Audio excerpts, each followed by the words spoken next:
Hola, ¿qué tal? ¿Cómo están? El día de hoy tengo la intención de platicar con ustedes de un tema quizá un poco más técnico de lo que habitualmente conversamos y relatamos en este espacio, pero creo que es necesario hablar de un término que vamos a estar escuchando en los próximos días y semanas, que es el de la sobrerepresentación. ¿Y qué es la sobrerepresentación? Para ponerlo en términos claros y muy sencillos, no es otra cosa que una figura que se creó por parte del legislador, por parte de los diputados y senadores, cuando se dieron cuenta que en los tiempos hegemónicos del PRI, en donde el PRI lo era todo, en donde no había diputados de otros partidos, y surge la figura de los diputados plurinominales, se dan cuenta de los riesgos que tiene el país de volver a caer en esa sobrerepresentación, como se le conoce ahora, pero que no es otra cosa que en tener la mayoría absoluta en el Senado y en la Cámara de Diputados.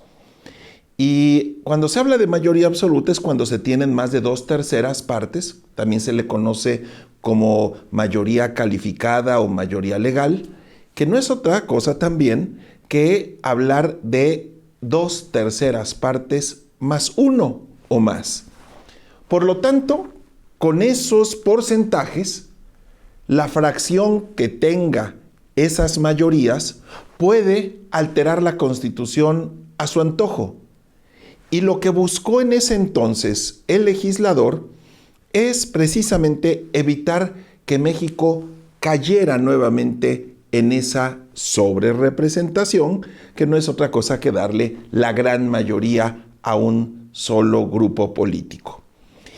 Y así lo hicieron, y se crearon una serie de fórmulas para los partidos que aplica en el porcentaje de votos, en el número de diputaciones que se logran de manera directa, los porcentajes de las plurinominales, y con esas fórmulas es que se ha venido trabajando precisamente para darle voz a las minorías y que de esta manera se pueda escuchar y se les tome en cuenta que no solo sean simples asistentes al Congreso, que tengan que convencer a varias fracciones para poder lograr lo que, por ejemplo, en su momento logró Peña Nieto, que fueron las llamadas reformas estructurales, que implicaron cambios a la Constitución.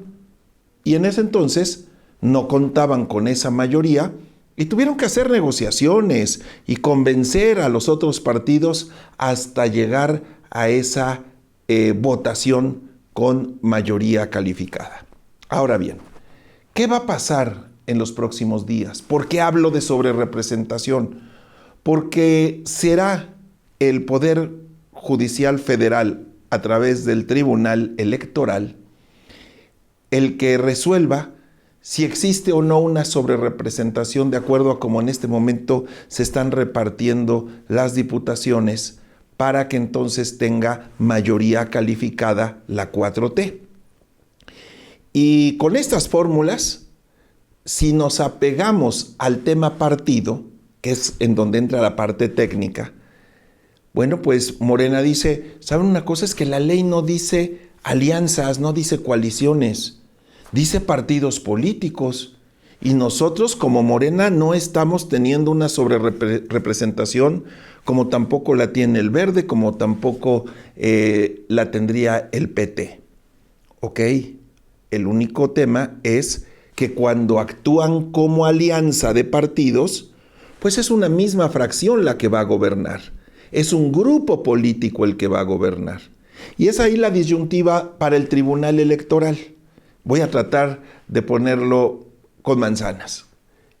El tema es que el espíritu del legislador, que tendría que ser comprendido por el Tribunal Electoral, ¿cuál fue el espíritu? Evitar que un gobierno tuviese esa mayoría calificada para hacer lo que quisiera. Si nos apegamos al espíritu que generó esa ley, la razón tendrían que dársela a los partidos opositores. y tendrían que restarle diputaciones y senadurías a la 4T.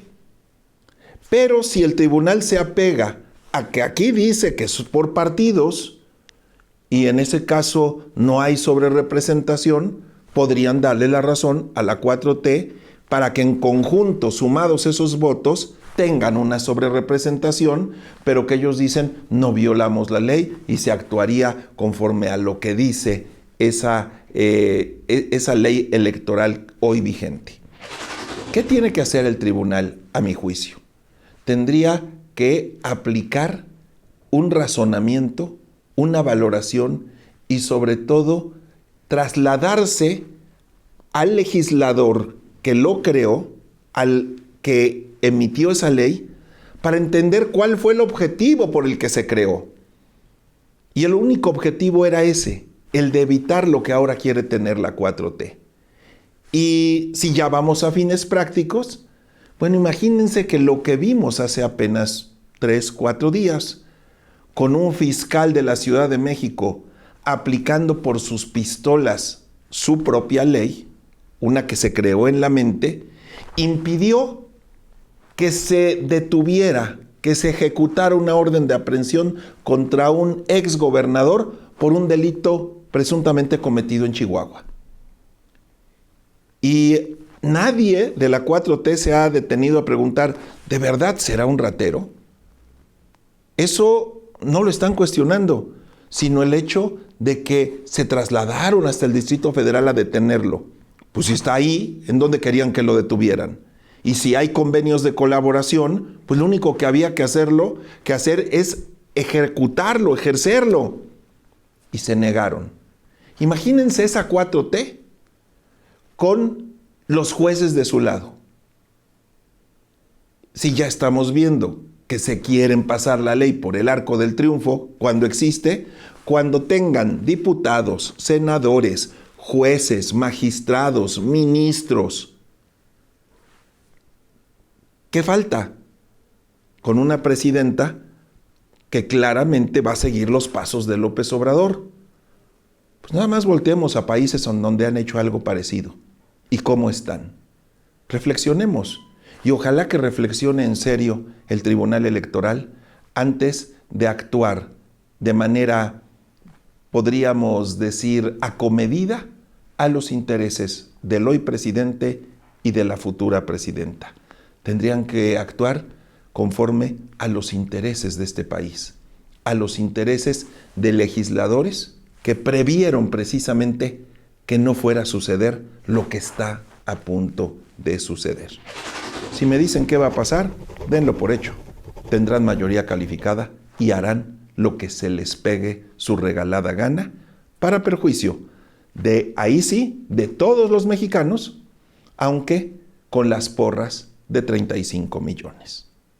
Yo ahora los quiero invitar para que en esta reflexión, cuando lean ustedes cualquier comentario al respecto, profundicen en el tema y sobre todo valoren qué es lo que nos puede suceder más allá de los partidos políticos. Necesitamos tener un Estado de Derecho.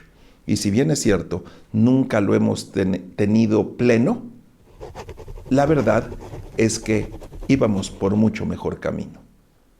Yo ahora los invito para que la próxima semana vuelvan a estar conmigo en Zona Cero y que durante los próximos días nos acompañen en las emisiones del Almuerzo, Destrozando la Noticia, Off the Record, Franjitis y todo lo que producimos aquí en TVI.